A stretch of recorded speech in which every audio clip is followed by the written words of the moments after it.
Had a lot of success. Ryan, you're on the Ron and Fez show. Hey, Ron. How are you, pal? Another day in paradise, my friend. Good. What can we do for you? You mentioned you were going to talk about partying and stuff, and I just went off the wagon after 15 years. So 15 years sober and started partying again. Yeah, nothing too hard. I got to be responsible now. I mean, I was a bartender and stuff early on in college and just got out of hand, and then I got a corporate gig and just family, 4 kids and stuff. And after 15 years, I'm like, okay, enough of this. You know, I can only listen to AA bullshit so much, and life's too short, and I don't want to go off the deep end again. And I guess if I, go off the deep end, I guess I know where to go to get help. So you're figuring I'm just going to go out there, wait till I get stuck in the fence, and come on back. It actually has actually ruined my drinking pretty much. You know what I mean? It's almost not enjoyable anymore. You know, because you can only bullshit yourself so much. But it's it's just one of those things. It's working with a therapist and stuff, realizing that like Fez, trying to people please my whole life has really put me in a bind. You know what I mean? And it just was making my life fucking miserable. So instead of people pleasing, get nice and fucked up. That's right. Take care of yourself and find out what you're really all about before you start, doing anything too rational. You know what I mean? Irrational. So. Yeah. Okay. Hey, Ryan, I wish you the best of luck with it, bro. I don't have to fucking tell you, I mean, enough. It's brutal, and I realize it's a mess. The whole family's got the touch of the disease, so it's it's just one of those things. I just like to catch a nice little buzz and relax, It is a difficult thing to pull off because I believe that the urge is there for human beings to want to party.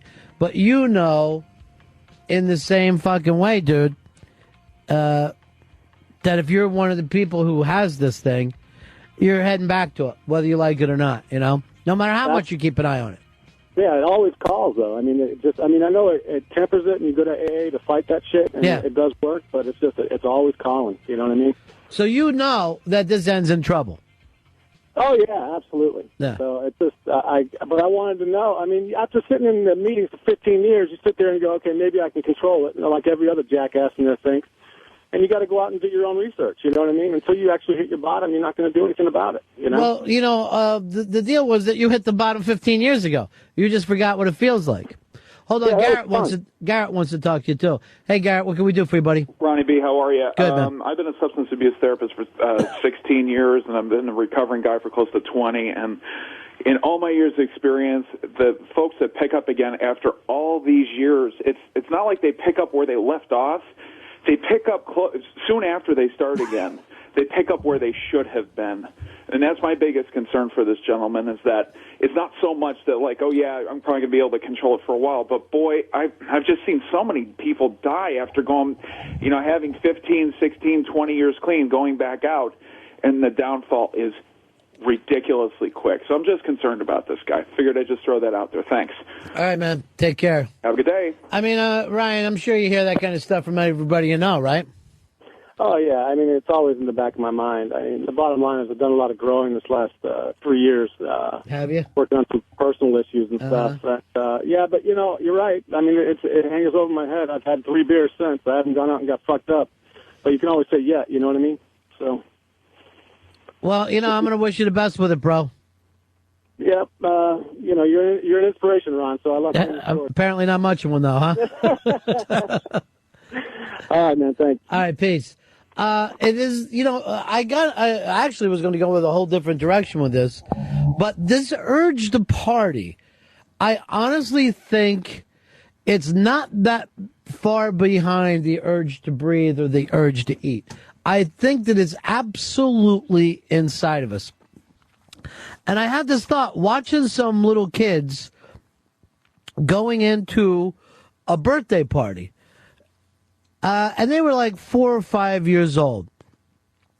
And there was like, some balloons there, some candy, some cake, some games. But let's fucking face it.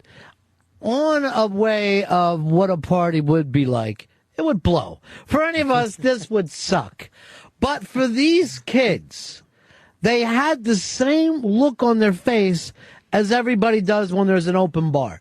They were just so excited. Not only that, they couldn't wait to start acting fucking crazy, and they couldn't wait to start, like, being silly and dancing. And I'm like, really, in their minds, they're fucking partying like anybody else. And as I was sitting there watching them, I was thinking, I remember fucking feeling that way. I remember not fucking, I couldn't believe that there was a party coming up and we were really going to have a chance to let loose. How? Fucking spinning some fucking wheel or throwing something back and forth. But it was an amazing, fucking exciting feeling. And there is something in the human fucking existence that we just want to get out of our heads. David, you're on the Ron and Fez show. Yeah. Hey, you know, Ron, you'd think that, and I guess I always thought that partying or the need to party was kind of a civilized or a Western culture kind of thing. But there's a large documentation of, indigenous groups around the world who have no exposure to Western civilization who will get fucking cronked. I mean, it'll make... Well, I mean, you bring up Western civilization as if we fucking invented anything. I mean, people were doing mushrooms, they were doing peyote, they were fucking drinking, they were smoking pot, they were getting morphine, long before there was a United States of America, before the time of Jesus, before the time... You know, they even brought up, they thought Moses was eating mushrooms. People want to get out of their fucking head. Everybody loves the idea of getting out of their head. Bill, you're on the Ron and Fez show. Hey, Ron and Fez. Yeah. Hey, I quit drinking in October, and I've drank for probably 20 years, and like you, I had to learn to go to sleep. Right. I passed out every night. Now when I'm around people that are drinking, even the smell of beer makes my mouth water. It's the hardest thing I've ever done in my life. Yeah. I want to know, does it ever get any easier? Well, it gets different. Easier in a way that you will not like it. I mean, for me, you have to change any kind of associations that you have with that, and you have to see the alcohol or the dope as pain. Until you can do that, you're going to constantly see it as a pleasure. So when you fucking feel that urge to drink, and like you said, it makes your mouth water, you have to then keep rolling the tape ahead to where the fuck this takes you. And for me, believe it or not, one of the fucking helpful things for me has been Fez, Dave, and Hicks. Because I've seen you guys act in a manner that is just fucking humiliating. Oh, yeah. And at the beginning of the night, if I get there, and a lot of times, like if we have a party at Bar 9 or something, I will show up later.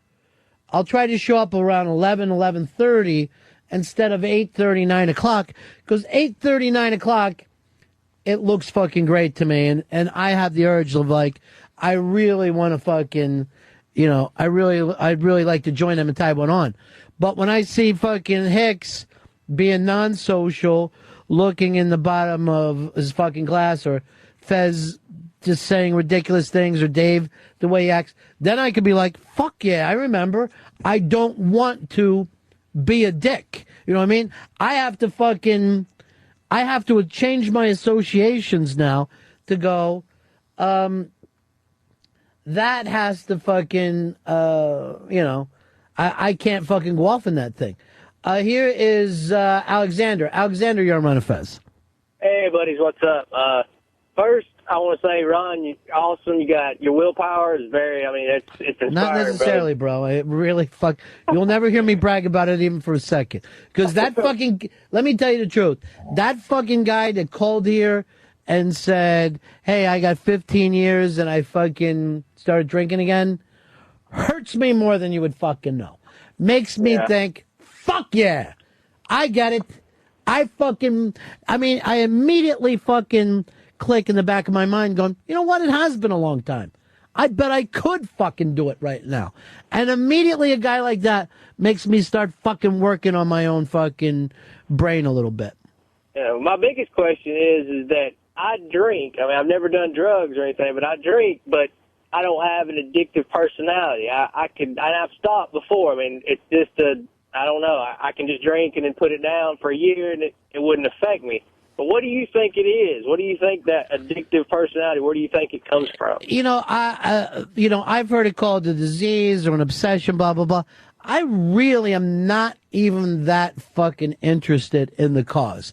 If you really look at it, I mean, I know, the guy's talking about going to a fucking AA meeting and hearing people whine. I don't get to drink. I see my brother drinking. You fucking, some things you fucking are handed to you in life that are blessings. Some things are handed to you in life that are a fucking curse. Some people are born with a fucking spine that doesn't work properly. But you don't get up every morning and be grateful that you got a working spine. But if you fucking didn't, that would be the only thing on your mind. So if you're not going to spend all your time counting your blessings, then you can't fucking sit around like a baby whining about your fucking curses. Some things you get fucking handed to you. Some things you got to work for, If anything, I feel somewhat amount of guilt when people I know would probably like to have wine with dinner, would probably like to have a glass of champagne, but I'm there and they're like, iced tea. That makes me feel like, you don't have to fucking baby yourself around me. You know what I mean? Like, I got my own thing. Because they're like, I really don't like drinking. And then you'll see pictures of them, and they sure look like they have a lot of fun drinking when you're not around. So,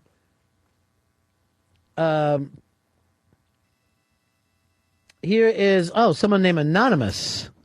Anonymous from Ron and Fez. Yeah. Hey, Ronnie, I'm one of those people that had to stop drinking when I was 23 years old. Mm-hmm. Had 12 years of sobriety, drank for 10 days, destroyed my life. Started over, put together 17 years, drank for 5 days, went through the whole fucking mess again, and now it's been 2 weeks. And I mean, that 5 days, you were just right back after all those years? Absolutely. I mean, you were just fucked up again. Absolutely. The first time after 12 years and 10 days, I managed to get fired from my job and go to jail and had to start all over. And, I haven't went back to my home people that I'd been with before, only because it's so humiliating. Yeah. But I get to travel a lot, so I've been to other towns and I've seen other people in meetings, and I know what I have to do. It's just, the bottom line is it doesn't work. But, dude, you also need to show up and see those other people. You know what I mean? Absolutely. Because you got to accept the fact in them that they're fucking grown-ups and they can be there for you too. And I know it's fucking rough, man. The first time I went back, it was so horrible because there were actually so many people that I had helped. Yeah. And not only was it bad because they were disappointed in me, it was bad because I was disappointed in myself for them. It's really hard to explain, but no, I fucking get it. Don't fucking work. Yeah, I mean, I get it, and a lot of that, it's really funny.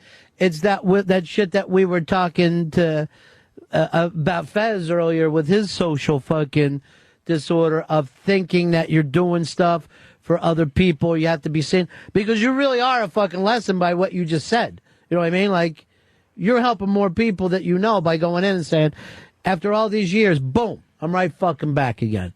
And I know that's got to be done, and it probably will be done this weekend when I get back home. It's just, I don't want to fucking do it because I've done it before and know how awful it is. Absolutely, man. But, it's been a couple weeks now, so hopefully I can get back there on Sunday night and start all over again. Best of luck to you, my man. Thanks. Peace. Here's Drew. Drew. Hey, Ron, I think a lot of it has to do with out of sight and out of mind because I don't really do drugs, but once in a while my buddies will come over, they'll bring mushrooms, and I'll do mushrooms maybe once or twice a year. And really, I try them and I trip balls and it's fun, and then that's it. And then I move on. But at the same time, I kind of think that was a lot of fun. Let's do them every weekend or something like that. But as far as alcohol, I don't even really drink. It's kind of weird that way. Everybody's different, Yeah. Here's Dave. Dave, you're on Ron and Fez. Hey, how you doing, gentlemen? Yeah. Listen, I don't understand. Bear with me because I guess I'm not in your shoes, but I don't understand how You can't just enjoy a social drink like on maybe Christmas or Thanksgiving or something like that. Why do people have to go overboard? And I guess that's what separates like the alcoholism or the alcoholic from those who aren't. Yeah, I mean, it's the same way for me. Believe it or not, I have a lot of addictions, but for some reason, a gambling addiction is not one of them. I don't know why. I don't get overly excited winning money. I don't get overly excited losing it. It's just not that big a deal. And I can go into a casino a little bit, leave, and most of the time I'll go, what a fucking waste of time. I walked in there with $1,000. I left for nothing. Just think of all the stuff I could do with it. So there's some sensibility there. But I have friends that are gambling fucking addicts, degenerate gamblers. And I really don't think that their mind, when it comes to gambling, works like mine at all. As a matter of fact, when it really comes down to it, I don't have anything in common with the person that could have a glass or two, a wine, a couple of beers at a ball game and say, that's enough. I wouldn't have fucking hung out with that person when I was drinking. Not that fucking comfortable hanging out with those people now. Don't fucking get their personality. Find them a little too middle of the road for my taste. I like the extremes.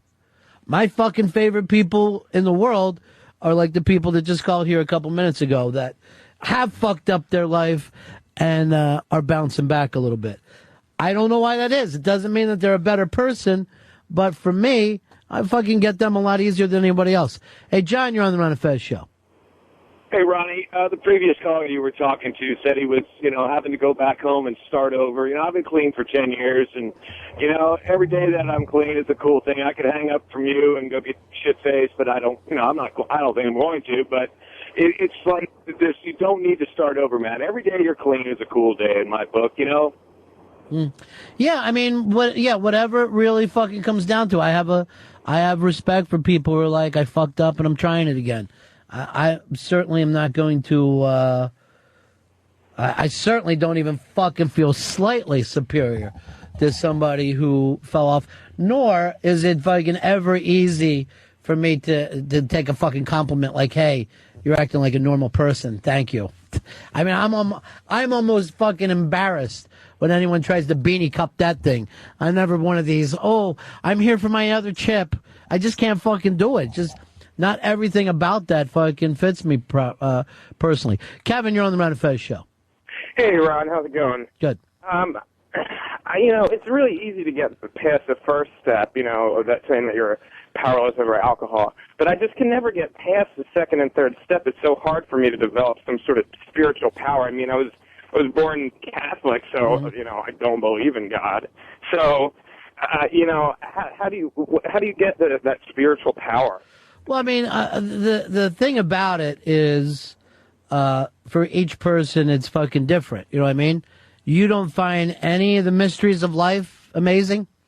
Well, I guess that's, if I'm going to go in that direction, that's the direction I'm going to have to go in, like, the wonderful mysteries of nature and, just the wonderfulness of waking up every day. It's just so hard. It seems like all those people in the meetings, they jump right on the spiritual power, and it's so easy for them, and it's been so hard for me.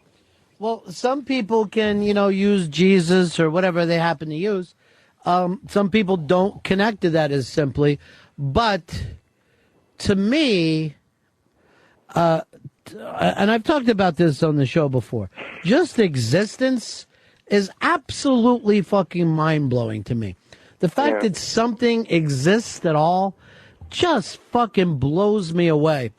And so I have some kind of faith that the universe exists, that I'm here, that I can meet, funny people or beautiful women and go out and, it just seems amazing to me that you can have experiences, and I'm willing to put faith into that mystery, which to me, on a personal level, is a lot more faith than it is to believe in a book or some kind of dogma. To say I have faith in something unknown seems more like faith into faith of the known. You know what I mean? Like, I believe this, I read it, I was taught this, so I have faith in my teachers. To me, real faith is I have no fucking idea. I have no fucking idea what's going on, but I know that it's happening, and it seems pretty fucking cool. So I'm going to go along with it. Tyson, you're on the Ron and Fez show. Hey, Ronnie. Yeah. I can go months and months without having a drink, but as soon as I have one drink, I got to have 10. Right. That's very similar. Of course, this is something that Eastside Dave and I can relate to very, very much. Dave is a once-a-week drinker, but when you drink, that's your fucking, Yeah, that's go time. Yeah. That's a good, hopefully 6 p.m. to 6 a.m. Did you ever see a movie called My Favorite Year?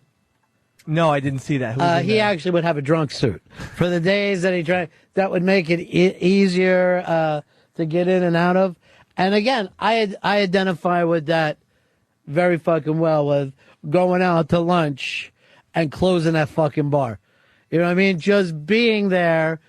It was always the funny thing is when you're in a bar through fucking shift changes, and you're like, oh really? I got to close out this fucking tab, and now I'm going to meet a new girlfriend who's gonna bring me cocktails. I almost find a kind of peace in that. Aren't waitresses wonderful? You ask for things and they bring them to you. But yeah, I totally identify with the way Dave drinks, where once he starts, that's fucking drinking time. Well, that's like the guy who called and said, why can't people just socially drink? If you have to be your own gauge on that, and you're having, one beer after work and then 2 beers, you're losing that gauge altogether on what's social and what's not. There are a lot of people that can do it. Oh, yeah. I don't sit around and act like alcohol, or if it was up to me, heroin would be legal.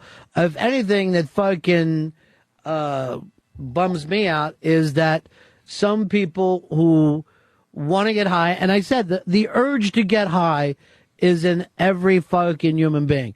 But I hate to see people being treated like fucking criminals for it. I really do. I hate the fact that they fucking have to fucking hide it, and we're in a fucking world now that in terms of drugs, more people, their fucking dealer is their doctor.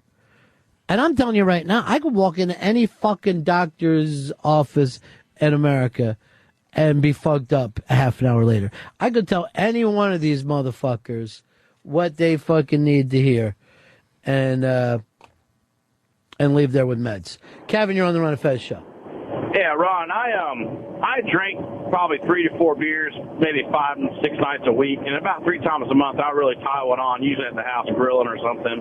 And I kind of felt bad and called somebody and went to a meeting other than telling you right now. I haven't told my wife or anybody. And I went to a couple of meetings, and I don't mean to sound just come off wrong, but I mean, those people were fucked up, and I was like, I didn't think I was like, walked away from it going, maybe I'm not that bad. I mean, do I have it under control? I'm kind of struggling with that right now. Let me tell you something, Kevin.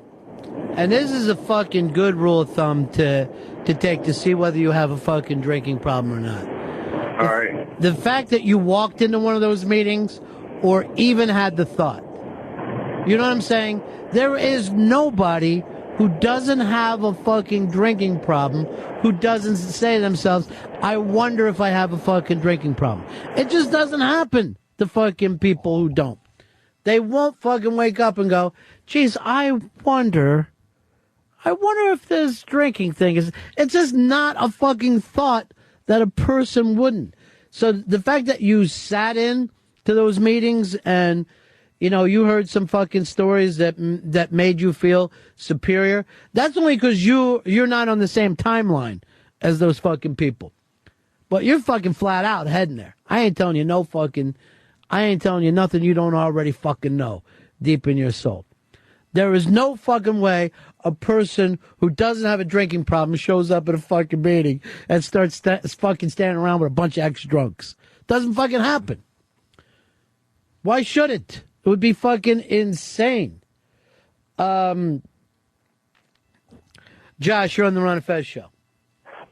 Hey, Ron, maybe a little too close, but wondering how did you know you had a problem, and then what kind of a partier were you that became a life problem for you that you said, I got to quit? If I really fucking look back on it, and again, I'm not fucking lecturing, I'm not fucking, telling anybody that, people that are the same way as me feel and have the same stories. One of the things that's interesting about going to a meeting, and this is the thing that fucking really blew my mind, is that I heard my stories coming out of other people who I thought were far less unique than me. There was always, maybe I'm fucking Kerouac, maybe I'm Cassidy, I'm like a Tom Waits song. Like you thought there was something poetic about it, and then you hear the same stories coming out of some housewife from the suburbs or some fucking kid who's working as a busboy. You're not as unique as you. And I know when I was a little kid, I'm like, I get pretty fucked up. The thing is, so did all my friends and a whole hell of a lot of my family members. It takes a fucking, the ridiculous thing about it is you really have to fucking say to yourself, is it more than I can fucking, is this the person I want to be? Just like every other thing. I talked to you about that today, Fez, that I'm telling you the same thing over and over all the time. Right. And I see that you don't want to make the changes because you're not.